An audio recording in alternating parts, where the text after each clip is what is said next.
Remember that slogan, "We done with the 90s"? If you claim to love the game and you supported that movement, you need to apologize ASAP. Are you disrespectful to your parents who brought you into this world and took care of you? If not, then how could you be disrespectful of the legends who came before us, fam? If you are disrespectful, then you are a turd and don't belong on this channel. Facts. Before Shaq, there was Wilt. Before Kobe, there was Jordan. Before Jordan, there was Dr. J, and so on and so on. Before Steph Curry had defenders dancing, before the shimmy celebrations and the long-range daggers that changed basketball forever, there was another chef in the kitchen. His name? Mahmoud Abdul-Rauf, aka Chris Jackson. And he was cooking with the same ingredients that would later make Curry basketball revolution. In the 90s, Jordan ruled the game, but in Denver, a 6'1" guard with lightning in his hands was doing things that seemed to defy basketball logic. Quick trigger jumpers from distances that made coaches cringe. A handle so tight it looked like the ball was on a string. A release so fast it made cameras blur. Born Chris Jackson in Gulfport, Mississippi, Abdul-Rauf's story isn't just about basketball. It's about defying odds that would break most of us. Growing up with Tourette's syndrome, he turned his condition into his superpower. If you don't know what Tourette's syndrome is, let me explain it to you. Imagine your brain is like a computer, and sometimes the wires in your brain start to glitch. When that happens, your body might do things that you don't mean to do, like make funny noises or move your body in weird ways. For some people like Muhammad Abdul-Rauf, when he was little, their brain wires would get jumbled like mismatched socks.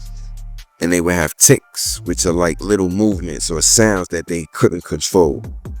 It might make them blink their eyes a lot or make a noise like tick or up. But the amazing thing is, even though Mahmoud's brain had this problem when he was young, he worked really hard to get better at basketball. He practiced and practiced, and eventually he became an amazing basketball player, even though his brain was a little different. So Tourette's syndrome is just a funny thing that can happen in your brain, but it doesn't have to stop you from doing the things you love and becoming great at them. Just like Mahmoud did with basketball. Just like autism, your brain might work a little differently, but that's what makes you special. Those constant, repetitive motions, they became the foundation of a shooting routine so precise, so perfect, that he would practice until his hands bled. Not until he made 100 shots, but until he made 100 perfect shots. At LSU, the numbers were video game ridiculous. 30.2 points per game as a freshman. That's not a typo. He wasn't just scoring. He was painting masterpieces with the basketball. And when the Denver Nuggets selected him third overall in 1990, they thought they were getting a scorer. They got a revolution. Remember that game against Jordan's Bulls in 1995? Abdul-Rauf dropped 32 points and had the great Michael Jordan spinning. It showed the world what was possible. The crossovers, the step backs, pull-up jumpers from another area code. Sound familiar, Curry fans? This wasn't just basketball. This was prophecy.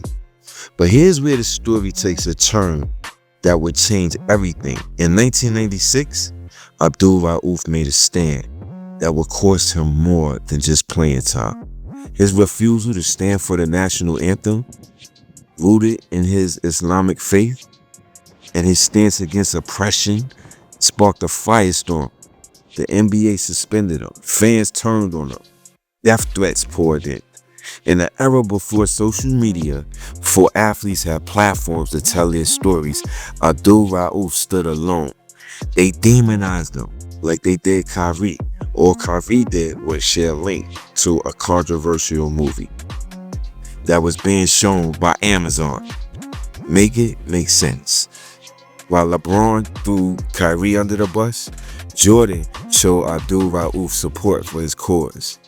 The same hands that made shooting look like poetry were now raised in protest. The same voice that called plays now called for justice. And slowly, the chef was pushed out the kitchen. In an era when the three-point line was treated like a last resort, Abdul-Rauf shot 39% from deep. His free throw percentage, a ridiculous 90.5%. Today, we call that Curry-esque. Back then, they called it reckless. For every Steph Curry step back that makes us jump out of our seats, there was an Abdul-Rauf jumper that paved the way. For every long-range bomb that has become standard in today's NBA, there was a pioneer who paid the price for being ahead of his time. He took the bullets so that kids today could express themselves and their beliefs. Are they so ungrateful and carefree you would dismiss the very people who paved the way? If so, you have no honor and you are a cockroach. The next time you see Chef Curry cooking, remember, there was another chef who prepared this meal a decade before that. His recipe, equal parts skill, courage, and conviction. His name, Mahmoud Abdul-Rauf, the original chef who dared to change the game both on and off the court. And maybe, just maybe, in Curry's revolutionary play style, Abdul-Rauf's legacy lives on. A reminder that true greatness isn't just about what you do with the ball, but what you stand for when the lights are the brightest. Get in the comments, fam. Turn up the volume. Do you agree or disagree about the legacy of Mahmoud Abdul-Rauf, aka Chris Jackson? Was he the first splash brother? Jordan took Dr. J's aerial game to a video game level. Did Steph do the same with Abdul-Rauf's style of play? On your way out, poke the channel out, fam, and hit the like button. It may not mean anything to you, but it does us a huge favor. And if you want to be first to get our new content, go ahead and subscribe, fam. If you're not sure, check out some of our content on your end screen. In your face hoops. Till the next video, be safe and God bless.